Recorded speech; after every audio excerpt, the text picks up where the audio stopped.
আসসালামু আলাইকুম everyone. BPL এর আজকের দিনটা ক্রিকেট ফ্যান্সদের জন্য, বাংলাদেশি বা বিপিএল ফ্যান্সদের জন্য একটা স্পেশাল দিন। সেটার মূল কারণ হচ্ছে স্পোর্টস ম্যানেজমেন্ট কোম্পানি বা ইভেন্ট ম্যানেজমেন্ট কোম্পানি, যাই বলুন না কেন, আমরা কিন্তু লাস্ট 2 মাস যাবৎ কিন্তু প্রায় একটা আলোচনার মধ্যে দিয়ে যাচ্ছি যে কে হতে যাচ্ছে বিসিবির স্পোর্টস পার্টনার, অর্থাৎ বিপিএল এর স্পোর্টস পার্টনার, যারা বিপিএলকে আয়োজন করবে। তার প্রেক্ষিতে কিন্তু অনেকগুলো আবেদন বিসিবিতে পড়েছিল, যার মধ্যে 5টি আবেদন পরে বিসিবি ফাইনাল করেছিল, সেটা আমরা সকলেই জানি। তার মধ্যে থেকে 3টা কোম্পানিকে বিসিবি ফাইনাল শর্ট লিস্টে রেখেছে। বিসিবি সেই সিদ্ধান্ত নিবে যে 3টা কোম্পানির মধ্যে কাদেরকে বিসিবি দিতে যাচ্ছেন। এখন যারা জানেন না তাদের উদ্দেশ্যে যদি বলি, সেখানে ছিল অ্যাপেক্স স্পোর্টস কাউন্সিল, তাছাড়া এখানের মধ্যে আছে আইএমজি ইন্টারন্যাশনাল ম্যানেজমেন্ট গ্রুপ, এবং আরেকটা হচ্ছে real impact and absolute legends sports.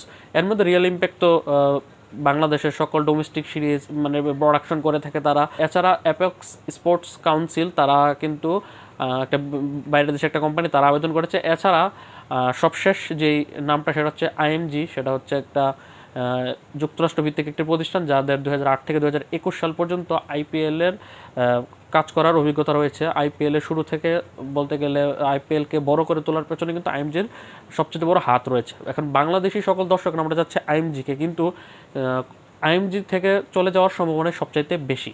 এখন অনেকের মনে প্রশ্ন জাগতে পারে যে আইপিজি বা দ্য ট্রান্সপোর্ট গ্রুপ কেন বাদ হয়ে গেল। এর মধ্যে আইপিজি এবং মাইন্ট্রি লিমিটেড, যারা বাংলাদেশের সাথে কোলাবোরেট করে যারা আবেদন করেছিল, তাদেরকে বিসিবি ফাইনাল শর্টলিস্টে রাখিনি। এখন সেটা কেন রাখিনি, সেটার অফিসিয়াল ঘোষণা হয়তো বা আমরা আজকেই হয়তো বা পেয়ে যাবো যে আইপিজিকে কেন শর্টলিস্টে রাখা হয়নি।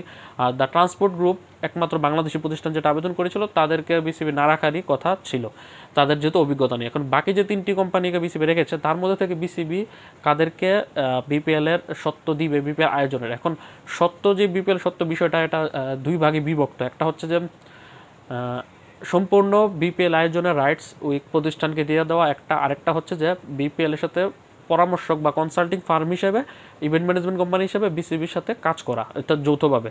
এখন যৌথভাবে কাজ করার জন্য 2টা প্রতিষ্ঠান কিন্তু তারা আবেদন করেছে, যাদেরকে শর্টলিস্টে রাখা হয়েছে। একটা হচ্ছে অ্যাপেক্স, আর একটা হচ্ছে আইএমজি।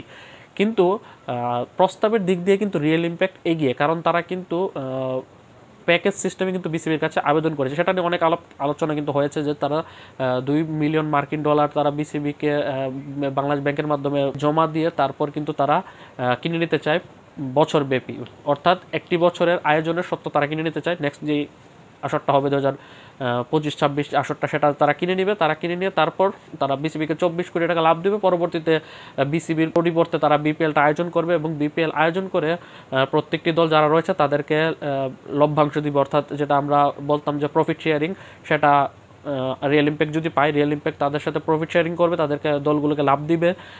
পাশাপাশি তারা যেই এই বাজেট খরচের পর যে টাকা থাকবে, সেটা সম্পূর্ণ তারা লাভ করবে বা তাদের পকেটে যাবে। অর্থাৎ উদাহরণস্বরূপ তারা বিসিবিকে 24 কোটি টাকা দিয়ে 1 বছরের যে প্যাকেজটা কিনে নিল, পাশাপাশি আয়োজন করতে বা সব খরচ করতে তাদের সাপোজ 40-50 কোটি টাকা খরচ হয়ে গেল বিসিবিকে 24 কোটি দেওয়ার পর।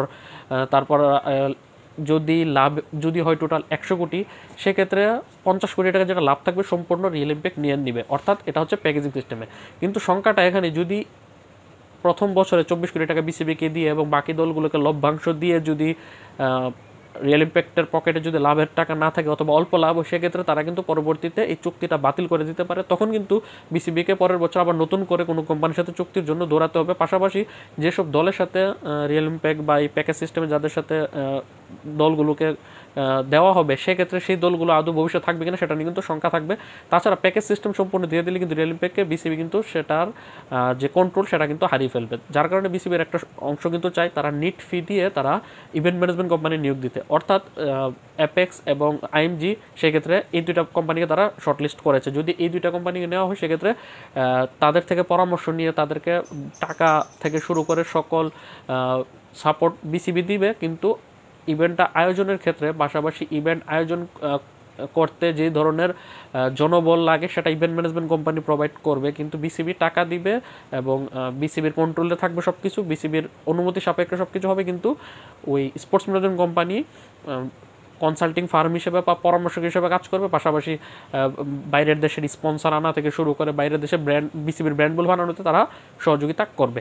এখন যদি এই 2টা বিষয় আমরা দেখি, কোনটা আমাদের জন্য ফলপ্রসূ হবে ভবিষ্যতে, বিসিবি ক্ষেত্রে বা বিপিএলের বা বাংলাদেশের দর্শকদের ক্ষেত্রে। সেক্ষেত্রে যদি আমরা শুধুমাত্র লাভজনক যদি চিন্তা করি, তাহলে একদিক দিয়ে মনে হবে যে 24 কোটি টাকা নিয়ে আমরা প্যাকেজ বিক্রি করে দিই, লাভ লসটা সেটা বুঝবে রিয়েল ইম্প্যাক্ট। এরকম যদি করা হয়, সেক্ষেত্রে যদি তাদের লাভ না হয়, তাহলে 1 বছর পরই কিন্তু তারা গুটিয়ে নিয়ে নিজেদেরকে পরবর্তীতে কিন্তু তারা চুক্তি বাতিল করে তারা চলে যাবে। সেক্ষেত্রে কিন্তু বিসিবির একটা লম্বা একটা ক্ষতি হতে পারে ভবিষ্যতের জন্য। কিন্তু যদি আমরা এখন আইএমজি বা অ্যাপেক্সকে দায়িত্ব দিয়ে দিই, সেক্ষেত্রে হয়তো আমাদের লাভ কম হতে পারে, কোনো বছর 2 কোটি, কোনো বছর 5 কোটি, কোনো বছর 10 কোটি, আবার কোনো বছর কিন্তু 100 কোটি হতে পারে। যেরকমটা আইএমজি কিন্তু 2008 থেকে যখন আইপিএলের সাথে কাজ করছে, প্রথম দিকে কিন্তু লাভ প্রফিট শেয়ারিংটা বা লাভটা এতটা ছিল না। এখন কিন্তু হাজার হাজার কোটি টাকা কিন্তু আইপিএল লাভ করছে এই আইএমজির কনসাল্টিংয়ের কারণে। কিন্তু সেক্ষেত্রে যদি লম্বা সময়ের চিন্তা করা হয় সেক্ষেত্রে, এবং বিসিবি যদি নিজেদের কন্ট্রোল রাখতে চায় ইভেন্ট ম্যানেজমেন্ট কোম্পানির উপর, সেক্ষেত্রে আমি মনে করি অ্যাপেক্স বা আইএমজিকে দেওয়া হোক, সেক্ষেত্রে অবশ্যই আইএমজিকে দেওয়া হোক। আর যদি বিসিবি যদি শর্ট টার্ম লাভের চিন্তা করে, সেক্ষেত্রে তারা রিয়েল ইম্প্যাক্টকে দিতে পারে, তবে সেটা ফলপ্রসূ হবে না। সবচেয়ে বড় কথা হচ্ছে রিয়েল ইম্প্যাক্ট, এই প্রস্তাবটা যদি রিয়েল ইম্প্যাক্ট না দিয়ে যদি আইএমজি দিত, সেক্ষেত্রে সেটা আসলে আরও বেশি প্র্যাকটিক্যাল হতো। যে আইএমজি যেহেতু 2008 থেকে 21 আইপিএল আয়োজন করেছে, তারা বিসিবিকে যে লাভটা দিয়েছে, লাভ দেওয়ার পর তারা লাভ করার রাস্তা রেখেই কিন্তু তারা এই প্রস্তাবটা দিয়েছে। তখন তারা হয়তো বা সাস্টেন করতে পারে, অর্থাৎ ভবিষ্যতে তারা তাদের থাকার কিন্তু সম্ভাবনা থেকে যাবে। কিন্তু যেহেতু রিয়েল ইম্প্যাক্ট যাদের এর আগে স্পোর্টস ম্যানেজমেন্ট কোম্পানি বা পরিচালনা করার অভিজ্ঞতা নেই, প্রথমেই তারা বিপিএলের সাথে আবেদন করে বিপিএলের দায়িত্ব নিতে যাচ্ছে, সেটা একটা সংখ্যা রয়েছে। তাছাড়া রিয়েল ইম্প্যাক্টের প্রোডাকশন, ব্রডকাস্টিং কোয়ালিটি তো আমরা দেখেছি, সেই হিসাবে রিয়েল ইম্প্যাক্টের তো এমনিতেই তো না দেওয়ার পক্ষে মানুষ, তার উপরে এই বছরভিত্তিক প্যাকেজ সিস্টেমটা কিন্তু অনেক বেশি রিস্কি। এখানে অনেকে বলতে পারে যে তাদের সাথে চাইলে তো আমরা 2-3 বছর চুক্তি করতে পারি, যে 24 কোটি করে 2-3 বছর দেওয়া হোক। কিন্তু চুক্তিতে একটা যদি লুফল থাকে যে 1 বছর পরে তারা চুক্তি বাতিল করে চলে যেতে পারে, সেক্ষেত্রে কিন্তু আবার ওই আইএমজি আইপিজির পিছনে ঘুরতে হবে। সেক্ষেত্রে 1 বছর একটা কোম্পানির সাথে কাজ করে পরবর্তীতে আরেকটা কোম্পানি খোঁজাচ্ছে, ওই কোম্পানিকে নিয়ে আমরা কাজ করি, যেটাতে হয়তো বা প্রথম দিকে লাভ নাও আসতে পারে। আইএমজি নিয়ে ভবিষ্যতে আস্তে আস্তে কিন্তু লাভের মাত্রাটা বাড়তে থাকবে। তাছাড়া আইএমজি যেহেতু একটা প্রতিষ্ঠিত কোম্পানি, তাদের সাথে কিন্তু কাজ করে কিন্তু বিসিবি নিজেরাও কিন্তু ভবিষ্যতে যদি কোনো সময় স্পোর্টস ম্যানেজমেন্ট কোম্পানির বাইরে আয়োজন করতে চায়, সেক্ষেত্রে কিন্তু তারা সেই সুবিধাটা পাবে।